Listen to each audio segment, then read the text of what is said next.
Dito tayo ngayon sa tabing highway kung saan yung area ng partner natin na si Daimos. So, kukuhaan natin ng video footage yung trabaho niya dito.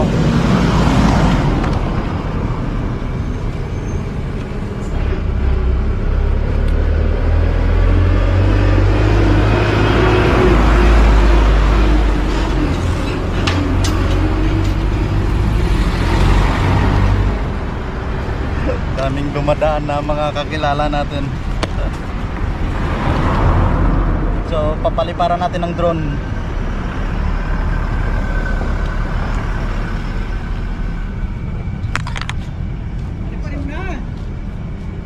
Almost 2 years na tayo nagdi-dredging sa ilog natin. Kaya ngayon titingnan natin kung ano ng mga resulta. Kuya? Ito ka. Paliparin na.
So ayun guys.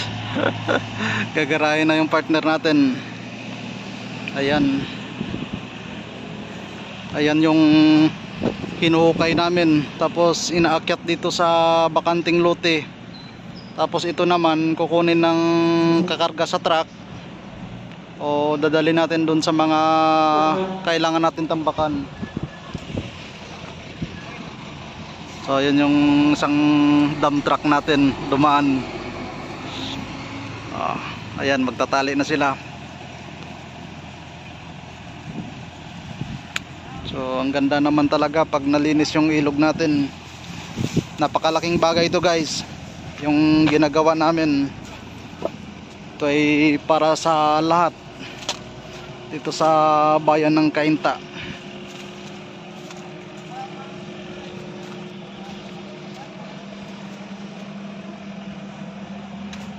So tingnan yung tali nila, kabilaan ho yan.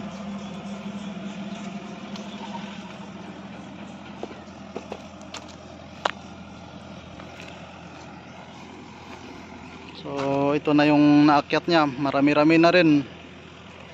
Yung iba dun pa sa kabila. Ayun. So dati yung gilid na ito, yan, puno ng lupa yan tulad nun dun sa dulo. Pero nahukay na. So tignan mo yung mga tropa natin, mga garbage truck.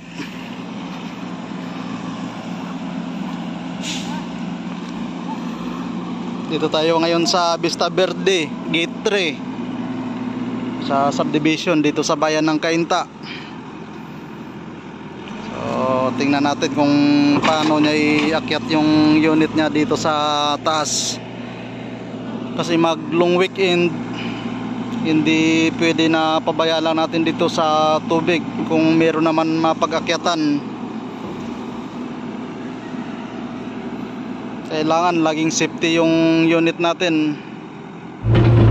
So yun guys, pag tapos nilang tanggalin yung unit dito sa barge nila, ayan, lilinisin na naman yung barge, tatanggalan ng mga putik. Kung di man maubos yung lahat, babawasan lang para malinis siya ulit. So yung itong dumping barge, kahit hindi na to kasi kinakargaan naman ng lupa to.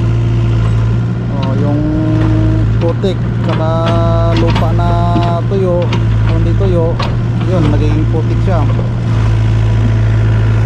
tingnan yung mga lagusan ng tubig natin dito sa ilalim ng tulay. Ayan, malinis. So yun yung trabaho natin, magde-dredging dito sa ilog. So almost 2 years na natin ginagawa to. Ramdam na rin natin yung epekto ng ginagawa natin. So noon yung kunting ulan lang ay umapaw kaagad yung tubig. Ngayon nakailang ulan na ng malakas. So ramdam na natin hindi umapaw yung tubig. So maganda yung ginagawa natin. So ituloy lang natin to. So yung kasunod na dredging, ito na yung baba. Ayan. So continuous lang tayo sa pag-dredging para sa bayan.